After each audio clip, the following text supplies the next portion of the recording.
are at the fabulous GRCTC.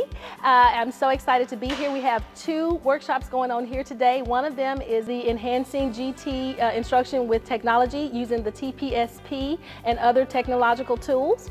And another one is GT for administrators. We also have another training going on at the PDC, the GT Foundations training. So that's for our new teachers or any other teacher who has not completed foundational training that will be serving GT students in the coming year.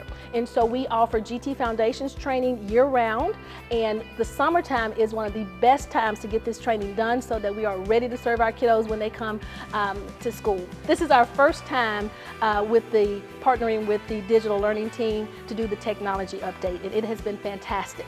The TPSP is a resource that was created for gifted and talented students in Texas, and so the fact that these digital learning experts came in and they showed us how to implement technology using this particular tool that was designed for GT students, that is just phenomenal. It's going to help our teachers. It's a great resource, and we are just finding fabulous ways to use it and to help our students. And this year we are focusing on how we can incorporate technology into some of our GT projects with our students so that we can really enhance what they're doing. And the whole idea behind this is on the Gifted and Talented State Plan, they really talk about how we want our students to be able to create products and performances that can be used for outside audiences. So really taking it beyond our classroom walls and getting them to expert level type of communication, but also creativity and creation with digital tools. So today we're focusing on the TPSP. It is a website created for our teachers in the state of Texas to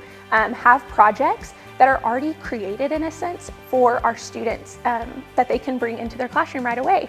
So today we're focusing on how they can take those projects, but then we're showing them different tools that we have available in Garland ISD and that their students have access to so that they can create these industry level products and performances, and really just making sure the teachers feel comfortable using those tools so that when they do show their students how they can use them, it's not just, oh, well, here's how you do, here's a tool you can use and here's how to get onto it, but really having that background knowledge and understanding, here's what this tool can do, and I can be here to be your facilitator rather than just telling you how to do all of those things.